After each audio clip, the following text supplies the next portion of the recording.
When nothing works, your mind still can, and that changes everything. You've tried harder, waited longer, pushed yourself past exhaustion, and still, nothing seems to shift. The plans fall apart, people let you down, and the more you chase control, the more powerless you feel. It's not just frustrating, it's paralyzing. But here's the truth. Maybe it's not the situation that's broken. Maybe it's the way your mind is interpreting it. Your mind is the key to everything. Not motivation, not luck, not even the people around you. It's how you perceive setbacks, how you respond to chaos, and how you manage your emotions when life doesn't go as planned. Most people spend their lives reacting on autopilot, trapped by their own thoughts, blaming the outside world for what's collapsing inside. But those who rise, truly rise, do something different. They don't try to change the storm. They learn to command the mind that sails through it. This video is not another speech telling you to stay positive. It's a reset, a framework, a new way of seeing. You'll learn how to stop being a prisoner of overthinking, how to build unshakable self-discipline, and how to transform silence into strength. Grounded in Stoic philosophy and modern mental resilience, this isn't theory, it's practice for real life. If you're overwhelmed by noise, tired of chasing calm, and ready to stop handing your power to everything outside you, this is where it turns. Stick with me, subscribe for more, and share your story below, because your mind isn't your enemy, it's your greatest weapon. Let's unlock it. 1. Your mind can be a prison or a portal. The most dangerous prison is the one you don't know you're in. And for most people, that prison isn't made of concrete walls or iron bars. It's made of thoughts, beliefs, and silent assumptions they never question. When life gets hard, they blame circumstances. When they fail, they blame others for luck or timing. But rarely do they pause long enough to ask, is it really the world keeping me stuck, or is it the way I'm thinking about it? That one question, asked honestly, has the power to unlock everything. Your mind is where your story begins. It's where fear takes root, where excuses multiply, where doubt grows unnoticed in the background of your daily life. But it's also the place where resilience is born, where purpose takes shape, where the first spark of transformation is lit. What you allow to live inside your mind shapes the reality you experience outside of it.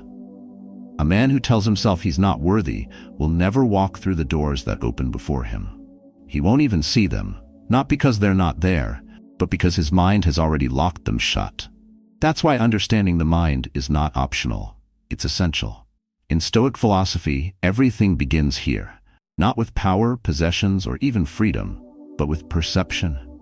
Epictetus taught that we are not disturbed by things, but by our thoughts about things, which means the battlefield is internal, and the prison, if there is one, is self-made. The bars are the beliefs you've never challenged. I'm not enough. I always fail. I'll never change. These aren't facts. They're stories. And the more you repeat them, the more they feel like truth. But here's what Stoicism offers. If the prison is mental, then the key is also mental. And you already have it. It's the ability to choose a different thought. It's the freedom to observe your mind instead of being dragged around by it. Most people think they need to change their life to feel different. But real change begins the moment you take command of your perception. When you stop reacting and start reframing. When you stop identifying with every thought that passes through your head and start asking, is this useful? Is this even true? Let me make this clear. It's not easy. The mind doesn't like change. It resists discomfort, clings to patterns, and runs back to the familiar, even if it's painful. That's why you need discipline. Not punishment, not perfection, but discipline. The daily act of observing your thoughts, questioning your assumptions, rewriting the script you've been running on repeat for years. That's what makes the difference between staying locked in old patterns or stepping into something new. Picture this.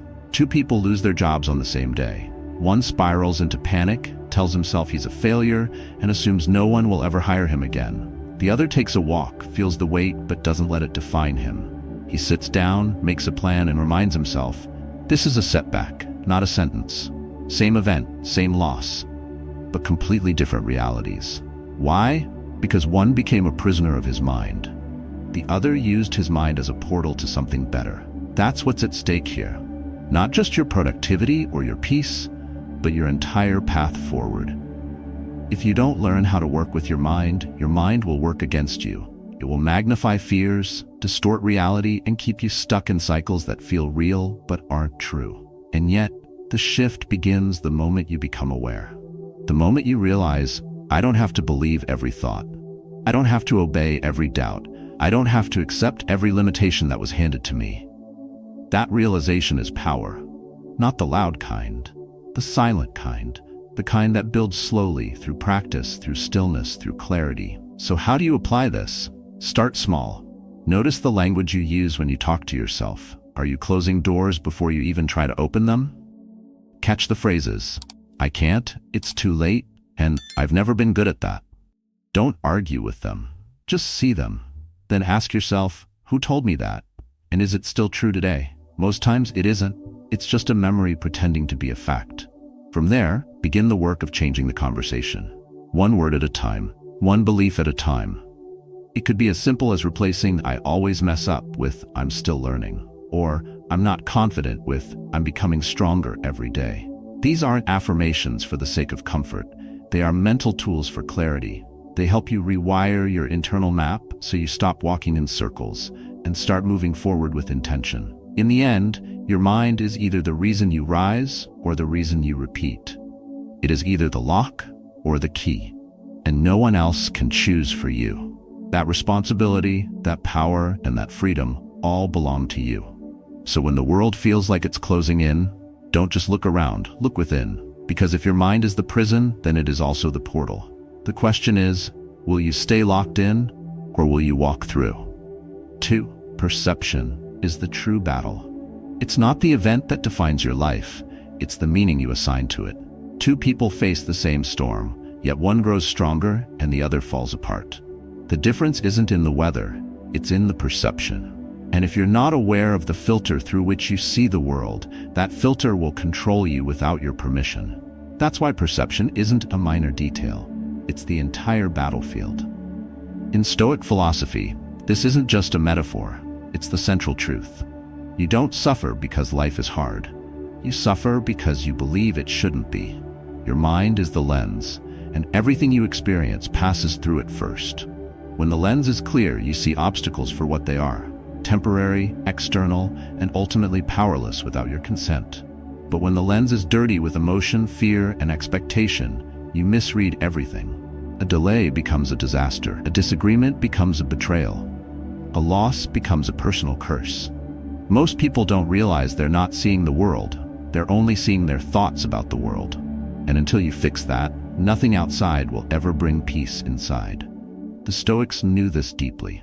Marcus Aurelius, facing pressure that would crush most men, wrote to himself not about armies or politics, but about perception. You have power over your mind, he reminded himself, not outside events. That line alone contains enough wisdom to change a life. It reframes the entire struggle, because the fight was never out there. It was always within. And if that's true, it means the way you interpret the moment determines the weight it has on you. What breaks one man sharpens another. What ruins one person wakes another up. And that shift begins the second you question your judgment. The mind loves drama.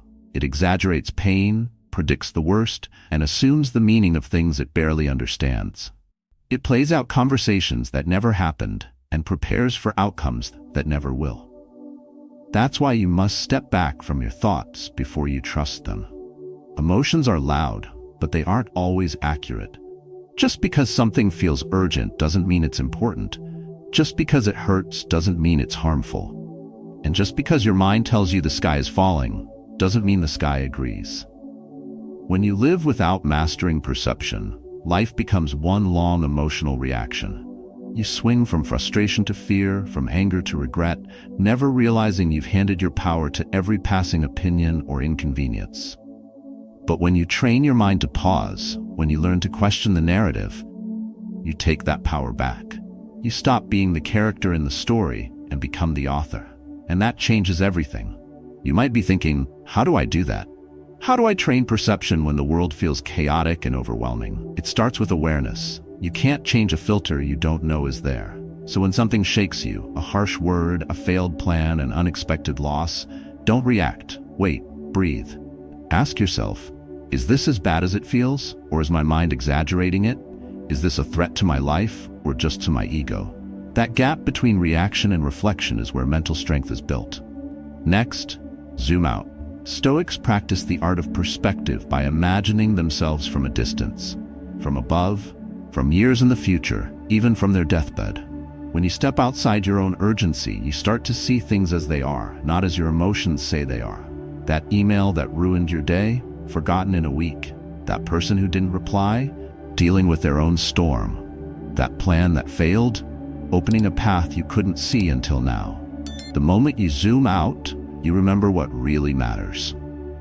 And most of the time, it isn't what you're obsessing over. Then, shift the question. Stop asking, why is this happening to me? And start asking, what can I learn from this?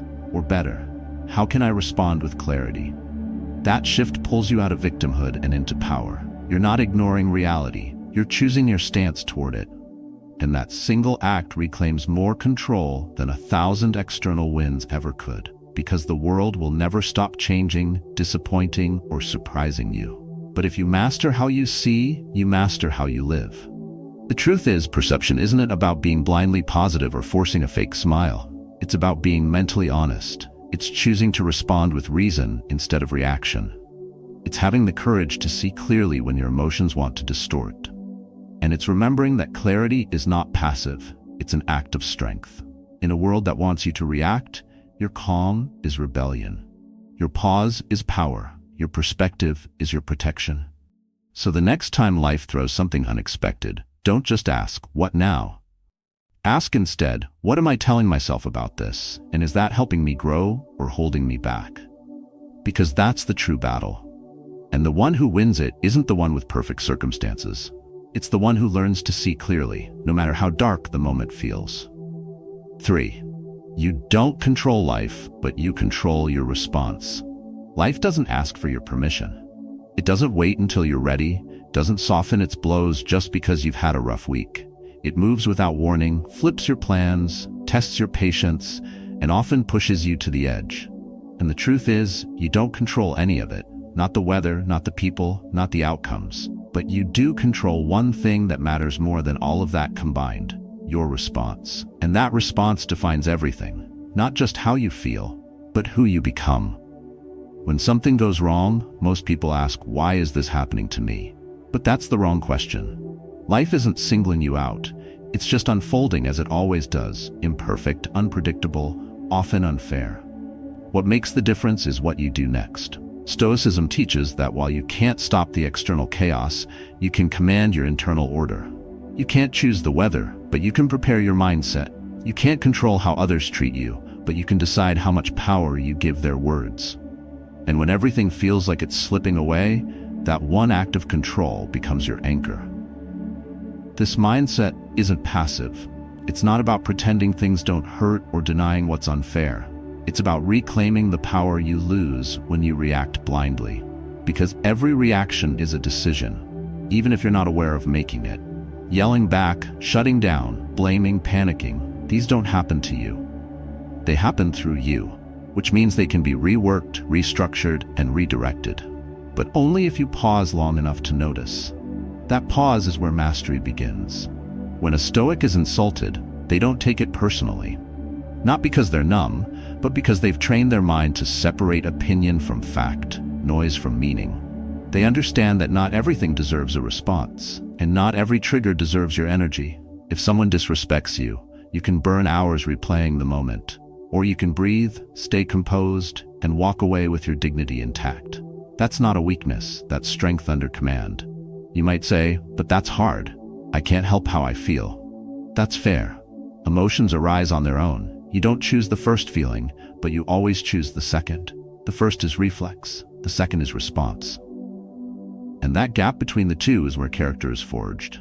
Every time you resist the urge to lash out, every time you choose calm over chaos, every time you decide to hold your silence instead of exploding, that's not avoidance.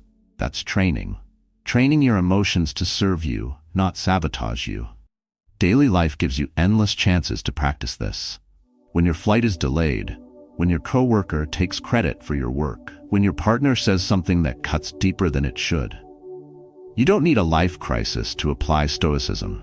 You need awareness in the ordinary, because the world doesn't need you to be perfect. It needs you to be steady, and steadiness comes from discipline, not comfort, from awareness, not impulse. Start small. Next time you're annoyed, catch it. Don't shame yourself, just notice, then ask, what am I about to do, and will that help me or hurt me? You don't have to have the perfect answer. Just interrupt the autopilot. You'll find that most of what you think you have to react to doesn't actually need your reaction. And in that realization, you start building real peace. Not the kind that's quiet because nothing's happening, but the kind that stays quiet even when the storm hits. You also begin to see the power of reframing. Instead of "this is unfair," try "this is a test." Instead of "why me," try "now what." The words you say in your head become the energy you carry into the world. And that energy is contagious. People can feel it.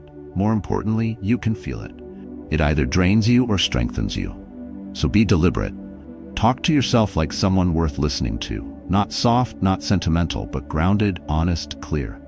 There will be moments when you want to scream. Let them come, but don't let them take the wheel. Emotions are like weather, they pass. But your reaction, if unchecked, can leave damage long after the storm is gone. That's why Stoics practiced mental rehearsal. Premeditation malorum. Imagine challenges before they arrive so they won't be rattled when they do.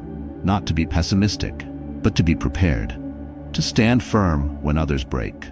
Ultimately, your response is your reality. You don't choose what life throws at you, but you do choose whether it builds you or breaks you, whether you carry it with grace or crumble under its weight. And that choice, made again and again in the silence of your own mind, is what shapes your life. So the next time the world hits hard, and it will, don't just react. Remember who holds the key. Not the world, not the moment, not the person standing in front of you. You do. And that changes everything. 4. Silence is power when the mind is calm. Not all silence is the same. Some silence is empty, some are heavy, and some, when chosen, when deliberate, hold more power than 1,000 loud voices. We live in a world that worships speed, reaction, and noise. Speak fast, respond now, defend yourself immediately. But silence, when your mind is calm, becomes a weapon. Not one used to harm, but to protect. It shields your energy, it preserves your clarity. It reminds the world, and more importantly yourself, that your worth isn't measured by your ability to outshout chaos. There's a difference between silence born from fear and silence born from strength. One hides, the other watches. One retreats, the other waits. A reactive mind uses silence as an escape. A disciplined mind uses silence as a strategy. Stoicism doesn't tell you to become passive. It teaches you to become precise. You don't need to respond to every provocation. You don't need to join every argument just because your pride is triggered. You don't need to explain yourself to people committed to misunderstanding you. Your calm presence will say everything louder than your voice ever could. And that presence only comes when your mind is anchored. Not distracted, not overstimulated, not racing to defend an identity, but rooted, still. A calm mind doesn't suppress emotion. It filters it. It doesn't deny anger, but it holds it in check. It doesn't shut down, it steps back. In that space, you regain your vision. You stop reacting and start observing. You understand that emotional control isn't about pushing things down. It's about channeling them wisely. And that's where silence becomes powerful. It's the space between impulse and intelligence. The pause that prevents regret. The breath that protects your peace. You've seen it before. Someone insults you in front of others, hoping to get a rise out of you. You say nothing. You look them in the eye and say more with your silence than they ever said with their words. It disarms them. It exposes their need for attention. It reveals their lack of control. And most of all, it confirms your own composure. In that moment, you're not the target. They are. You're not defending your ego. You're displaying your discipline. Now, this isn't about avoiding conflict at all costs. It's about choosing your battlefield. Stoics don't run from confrontation, but they don't walk into the fire unless it matters. They don't use words to win approval. They use silence to maintain sovereignty. They understand that not every opinion is useful, not every challenge is worth answering, and not every attack deserves attention. That's not a weakness, that's the focus. In a world where everyone wants to be heard, silence becomes rare. and what's rare becomes powerful. Most people feel silent because they're uncomfortable with it. They rush to speak because they fear losing control of the narrative. But those who are calm inside don't need to prove themselves. They don't panic in the pause. They don't reach for validation in noise, because their foundation isn't built on how the world sees them. It's built on how they govern themselves. So how do you reach that state? You start by being intentional. When you feel provoked, ask, what outcome do I actually want here? Is it to win, to be right, or to preserve peace? Often the urge to speak comes from a desire to control the uncontrollable, to change someone's mind, to fix how others see us, to protect a fragile image of ourselves. But when you know who you are, you no longer need to defend every angle. The storm outside doesn't matter when the inside is still. Build your practice daily, in small moments. When someone cuts you off in traffic, when a colleague says something snide, when your partner is short with you, don't respond right away. Breathe. Observe. Ask, does this need a reply or just my attention? You'll find that most things pass on their own. You'll find that silence is often the shortest path to peace. And more than that, you'll notice that silence, when you choose it, commands respect. Because it shows that you are not under emotional arrest. You are in control. And control, in the Stoic sense, is never about dominance. It's about restraint. It's about mastering yourself so deeply that nothing outside can hijack your state. It's knowing that calm is not a weakness. It's the highest form of strength. It takes no skill to react. Anyone can yell. Anyone can defend. But it takes training to stay still when the world tries to provoke you. It takes clarity to be silent, not because you're scared, but because you've already decided who you are, and you don't need noise to prove it. The mind, when it's calm, becomes sharp. Your focus returns. Your breathing slows. Your awareness heightens. And in that mental stillness, silence becomes your ally. Not a gap, but a shield. Not absence, but presence. And once you experience that, you stop chasing control outside and start building it within. So when the moment comes, and it always does, when someone tests your patience, when the world demands your reaction, when your ego aches for revenge, pause. Hold your word. Look inward. Ask, is my silence a weakness or is it my power? If your mind is calm, the answer is clear. 5. Discipline is mental freedom. The man who cannot command himself is never free. You can live in a free country, speak your mind, and go where you want. But if you can't direct your own thoughts, control your impulses, or follow through on what you say you'll do, you're still a slave. Not to society, to yourself. That's why discipline isn't restriction, it's liberation. When your emotions no longer pull you in every direction, when your cravings don't dictate your actions, when your focus doesn't scatter at every distraction, that's not punishment. That's real power. That's mental freedom. Discipline is often misunderstood. People think it's harsh, rigid, and joyless. They imagine routines that suck the life out of you, checklists that rob you of spontaneity. But that's not discipline. That's control for its own sake. True Stoic discipline is different. It's rooted in awareness. It's a choice, not a chain. It doesn't choke you, it aligns you. It frees you from chaos, so you can focus on what matters. It shields you from regret, so you can walk through each day with clarity. And most of all, it gives your mind structure, so your energy flows with intention instead of leaking into things that don't serve you. In a world of mental clutter, discipline is what sharpens your edge. When your phone is vibrating, your inbox is full, your emotions are unsettled, and everyone wants your attention, what do you choose? Most drift. Most react. Most say they'll start tomorrow. But the disciplined man doesn't wait for ideal conditions. He builds habits that keep him steady even when everything around him is unstable. Because life will always be unstable. And if you only act when it's easy, you'll rarely act at all. Stoicism teaches us that freedom isn't found in doing whatever you want. It's found in doing what's right, especially when it's hard. And the only way to do that consistently is through discipline. You train your body so it's strong. You train your mind so it's clear. You train your emotions so they serve reason, not sabotage it. And you do that not once, not when it's convenient, but every single day. That's how you move from being ruled by feelings to becoming master of your response. That's how you shift from distraction to direction. It doesn't have to be complicated. You don't need a 20-step system. You need one decision: to act when it's easier not to sit down and write when you don't feel like writing, to go to sleep early even when the world is still scrolling, to speak calmly when your pride begs to explode. These are small choices, but repeated daily, they create a mind that doesn't panic when life hits hard. They create a man who doesn't fall apart when nothing goes to plan. Discipline is quiet. It doesn't demand attention. It doesn't shout for applause, but its results speak for themselves.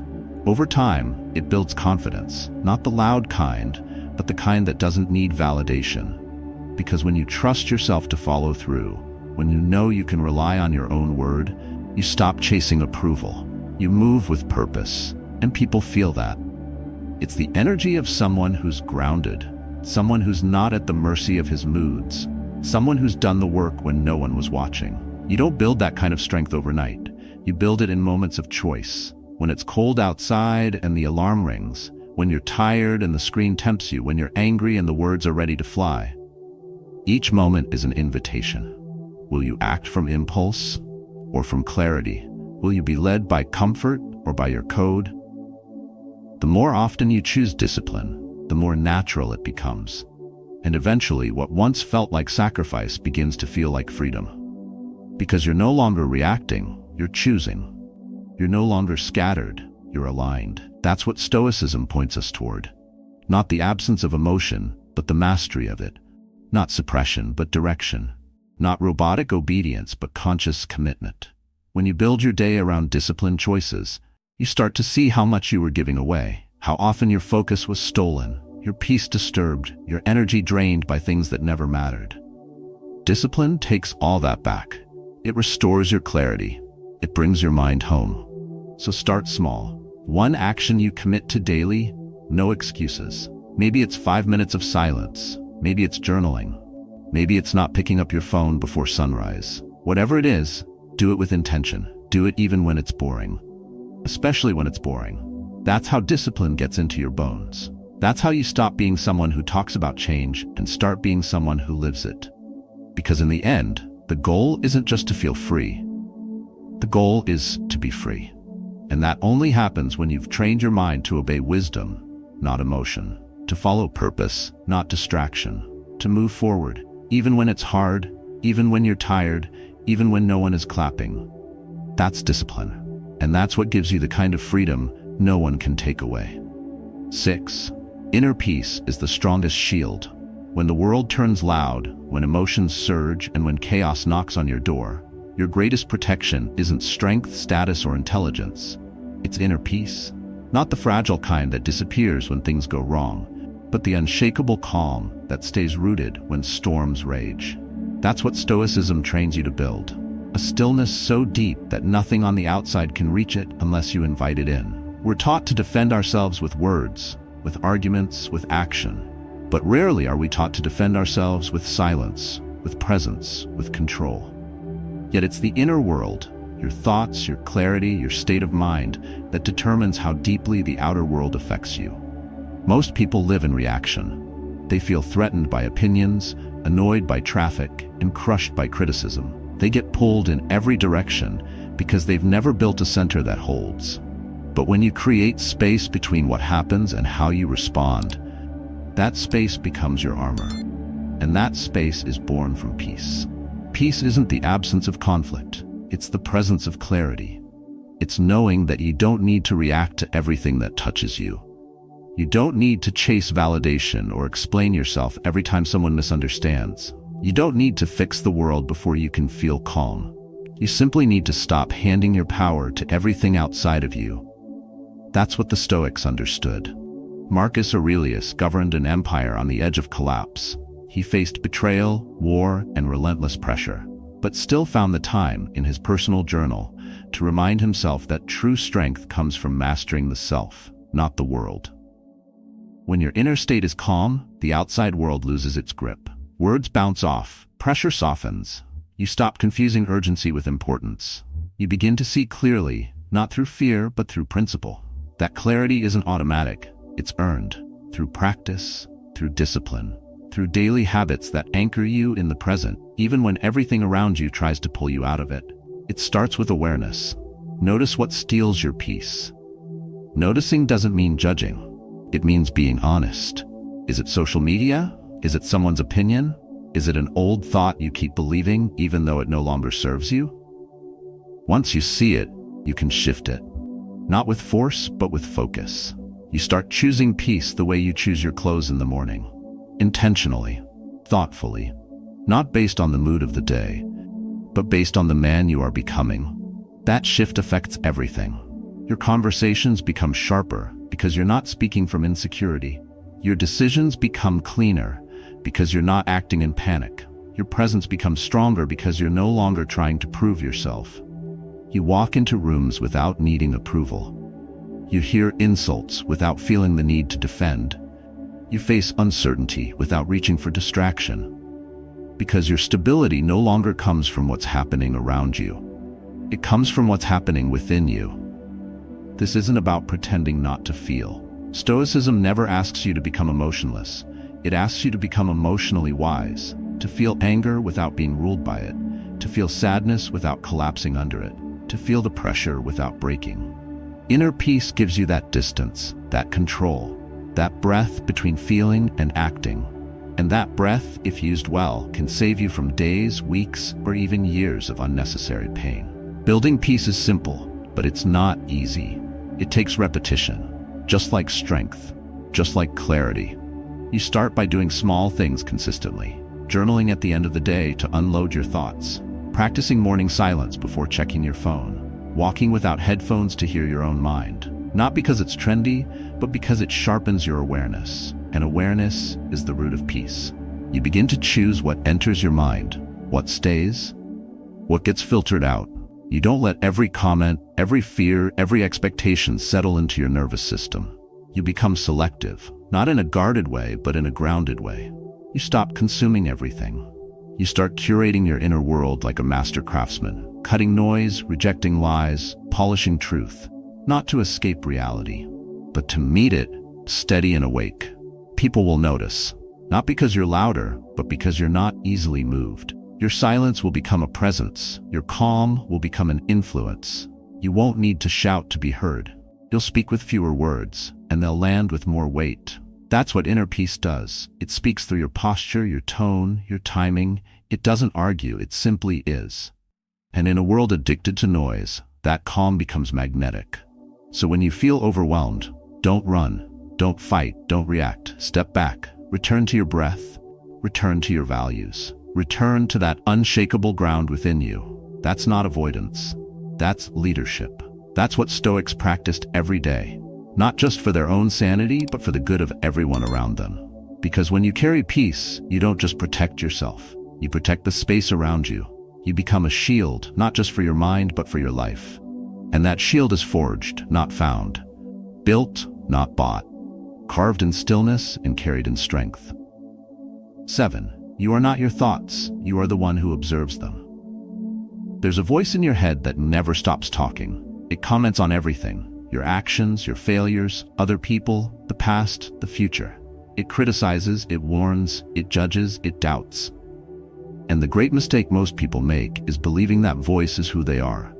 But it's not. You are not your thoughts. You are the one who observes them. And that shift from identification to observation is where true freedom begins. Your thoughts are not facts, they're not commands, they're just patterns, scripts.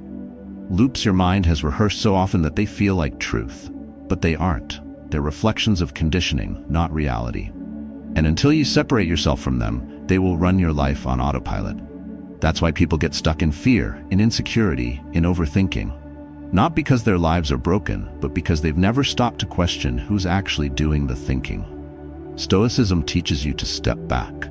Not to silence the mind, but to observe it with clarity, to watch your thoughts pass through like clouds, temporary, shifting, and powerless unless you grab onto them. Epictetus didn't say to control everything. He said to control your judgment. Because the moment you believe every thought you think, you become a prisoner of the mind. But when you watch your thoughts like a calm observer, they lose their grip. This isn't detachment for the sake of escape, it's awareness for the sake of power. When you stop fumbling with your thoughts, you start seeing them for what they are. suggestions, not orders. Emotions, not truths. And that awareness is where your response begins. Because now you're not reacting, you're reflecting. You're not obeying impulse, you're choosing your direction. Thoughts will come. Some harsh, some doubtful, some painful. That's natural. The mind will produce negativity like the body produces sweat. But you don't have to swim in it. You don't have to believe it. Just because a thought shows up doesn't mean it deserves your attention. The Stoics would say, is this under your control? If not, release it. If yes, decide how to face it. That practice alone turns a turbulent mind into a calm command center. So how do you start observing your thoughts without being pulled into them? Begin with stillness. Just 5 minutes a day of doing nothing but watching. Watch your thoughts like someone watching traffic, not trying to stop it, not chasing it, just letting it move. You'll be shocked by what your mind throws at you. Old fears, random memories, silent criticisms. But instead of reacting, just note them. There's doubt, there's fear, there's the old story again. That small shift creates distance, and distance creates choice. The problem isn't that the mind speaks. The problem is that we've never learned to question how it speaks. Most of the time, the mind is running outdated scripts, leftovers from childhood, past relationships, and old failures. It repeats patterns not because they're right, but because they're familiar. Unless you intervene, those patterns will shape your perception, your decisions, and your life. But you are not the pattern. You are the one who can change it. That's the power of self-awareness. That's the root of personal development. Not affirmations you don't believe, but the clarity to say, that thought is not me. That voice is not true. That fear is not my future. The moment you speak to your mind instead of from it, you start to lead it instead of follow it. And in that space, emotional resilience grows. Because now when anger shows up, you can say, that's anger, not I'm angry. When doubt arrives, you can say, that's a thought, not this must be true. You become the observer, not the reactor, the director, not the actor. And that separation doesn't make you cold, it makes you wise. It lets you respond with calm when others are driven by chaos. It lets you stay grounded when others are pulled by impulse. It lets you live aligned, not with your fears, but with your values. This awareness is the foundation of inner peace. Because peace doesn't come from silence outside, it comes from space inside. When you know that no thought can define you unless you let it, you stop being afraid of what passes through your mind. You stop avoiding discomfort. You stop hiding from yourself, and you start showing up fully, freely, with a quiet kind of confidence that no external validation can match. In daily life, this practice shows up everywhere. When someone criticizes you, pause. Watch what your mind wants to do. Watch the thought that says, I'm worthless, or I need to fight back. And don't follow it. Just see it. Ask yourself, is this thought helping me? Is this reaction aligned with who I choose to be? The answer doesn't need to be perfect. It just needs to be conscious. Because in the end, the thoughts will keep coming. But who you become depends on how you respond to them. You are not your anxiety. You are not your mistakes. You are not the story your fear is trying to write. You are the one who watches, the one who decides. And that quiet authority, that centered presence is what turns a noisy mind into a powerful force. So next time your thoughts begin to spiral, don't rush to silence them. Just step back. Breathe, observe, and remember, you are not what you think. You are the one who chooses what to believe. And in that choice, your mind becomes your tool, not your trap. In the silence between thought and response, you find who you truly are. Not the chaos of the world, not the weight of expectations, but the deep, steady presence of a mind trained in awareness, shaped by discipline and protected by clarity. If there's one truth to carry with you, let it be this. Your mind can either be your greatest enemy or your most powerful ally. And that choice belongs to you, every moment, every day. We've explored what it means to train the mind like a Stoic, to reclaim control when life spins, to turn perception into power, silence into strength, and discipline into freedom. These are not just ideas to remember, they are habits to embody. And like all things that matter, they require practice. Daily practice, quiet practice. But it's in those small, consistent efforts that inner peace is built, resilience is forged, and true transformation begins. No one can do this work for you. but no one can take it from you either. The world may challenge your focus. It may test your patience. But if you stay rooted in what you can control, your thoughts, your reactions, your path, then no storm outside can break the calm within. So begin today.